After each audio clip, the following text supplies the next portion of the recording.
ನಾನು ನಮಸ್ತೆ. ನಾನು ಮುಖ್ಯಾಧಿಕಾರಿಯಾಗಿ ಇಲ್ಲಿ ಬಂದು 1 ವರ್ಷ ಆಯಿತು. ಬಟ್ ಅದು ಇವಾಗ ನನ್ನ ಗಮನಕ್ಕೆ ಬಂದಿದೆ. ಬಟ್ ಅಲ್ಲಿ ಯಾವುದು ಮನೆಗಳಿರಲಿಲ್ಲ ನಾನು ಬಂದಾಗೆಲ್ಲ. ಈಗೆಲ್ಲ ಮನೆಗಳು ಆಗ್ತಾಯಿದೆ. ಬಟ್ ಅಲ್ಲಿ ಅಂದರೆ ನಮ್ಮ ಅನಧಿಕೃತವಾಗಿರೋದ್ರಿಂದ ಅಧಿಕೃತವಾಗಿ ಯಾವುದೂ ಅವರು ಆಥರೈಸ್ಡ್ ಇದರಿಂದ ಅವ್ರು ಯಾವುದೂ ಕನ್ವರ್ಷನ್ ಮಾಡಿಸಿಲ್ಲ, ಏನು ಮಾಡಿಸಿಲ್ಲ. ಬಟ್ ರೆವಿನ್ಯೂ ಲೇಔಟ್ ಥರ. ಅದು ರೆವಿನ್ಯೂ ಲೇಔಟ್ ಅಂದರೆ ಸರ್ಕಾರದ ವತಿಯಿಂದನೇ ಅದನ್ನು ಅನಧಿಕೃತ ಅಂತ ಇದು ಮಾಡಿಬಿಟ್ಟಿದ್ದಾರೆ. ಸೊ ಅಲ್ಲಿ ಯಾವುದೂ ಮೂಲಭೂತ ಸೌಕರ್ಯ ನಾವು ಕೊಟ್ಟಿಲ್ಲ. ಯಾಕಂದರೆ ನಮ್ಮಲ್ಲಿ ಬೈಪಾಸು ಮತ್ತು ದೊಡ್ಡಬಳ್ಳಾಪುರ ಯೋಜನಾ ಪ್ರಾಧಿಕಾರದಿಂದ ಯಾವ್ಯಾವ ಅಪ್ರೂವಲ್ ಆಗಿರ್ತವೆ. ಸೊ ಅದಕ್ಕೆಲ್ಲ ನಾವು ಮೂಲಭೂತ ಸೌಕರ್ಯ ಏನು ಲೈಟ್ ಬಿಲ್ಲು, ಕಾಲುವೆ, ರಸ್ತೆ, ನೀರೆಲ್ಲ ನಾವು ಒದಗಿಸ್ತಾ ಇದ್ದೀವಿ. ಇಲ್ಲಿ ಯಾವುದೂ ಜಾಸ್ತಿ ಮನೆಗಳಿರಲಿಲ್ಲ. ಈಗೇನೋ 7-8 ಆಗಿದೆ ಅಂತ ಇದ್ದಾರೆ.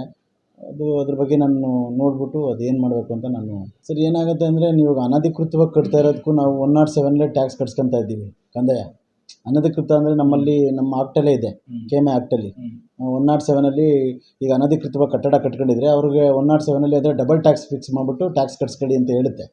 ಸೊ ಆ ಥರ ನಾವು ಕಟ್ಸ್ಕೊಂಡಿದ್ದೀವಿ. ಹಂಗಂತ ನಾವು ಮೂಲಭೂತ ಸೌಕರ್ಯ ಕೊಡಬೇಕು ಅಂತ ಇಲ್ಲ. ಅಂದರೆ ಅಧಿಕೃತವಾಗಿರೋದಕ್ಕೆ ಎಲ್ಲವಕ್ಕೂ ನಾವು ಕೊಡ್ತೀವಿ.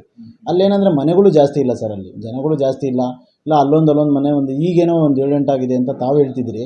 ಸೊ ಅದ್ರ ಬಗ್ಗೆ ವೆರಿಫೈ ಮಾಡಿಬಿಟ್ಟು ನಾನೇನಾದರೂ ಮಾಡೋಕ್ಕಾಗುತ್ತಾ ಸರ್ಕಾರದ ವತಿಯಿಂದ ಅಥವಾ DC ಸಾಹೇಬ್ರ ಡೈರೆಕ್ಷನ್ ಮೇಲೆ ಏನಾದರೂ ಮಾಡೋಕ್ಕಾಗುತ್ತಾ ನೋಡ್ತೀನಿ ಸರ್, ಚೆಕ್ ಮಾಡ್ತೀನಿ. 100% ಏನಾದ್ರು ಅನುಕೂಲ ಆಗೋದಾದರೆ ಮಾಡಿಸ್ತೀನಿ ಸರ್. ಗೊತ್ತಿದೆ ಅನಧಿಕೃತವಾಗಿ ಮಾಡಿಬಿಟ್ಟು ಹೋಗ್ಬಿಟ್ಟಿದ್ದಾರೆ. ಜನಗಳು ಅವಾಗ ಕಮ್ಮಿ ರೇಟ್ ಸಿಕ್ಕಿದೆ ಅಂತ ತೊಗೊಂಡಿರ್ತಾರೆ.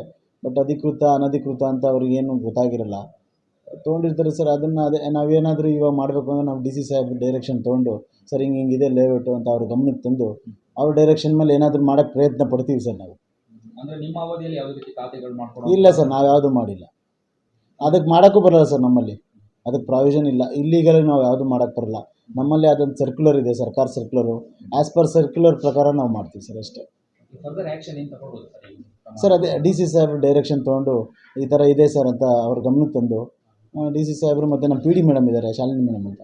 ಸೊ ಅವ್ರ ಗಮನಕ್ಕೆ ತಂದು ಏನು ಮಾಡೋಕ್ಕಾಗುತ್ತೋ ಅದು ಅನುಕೂಲ ಮಾಡೋಕ್ಕಾಗತ್ತಾ ಅಂತ ನೋಡ್ಬಿಟ್ಟು ಮಾಡ್ತೀನಿ ಸರ್. ನಿಮ್ಮ ಹೆಸರು? ಸರ್ ನರಸಿಂಹಮೂರ್ತಿ ಇದೆ ಸರ್, ಭಾಷೆಟಳ್ಳಿ ಮುಖ್ಯಾಧಿಕಾರಿ ಸರ್.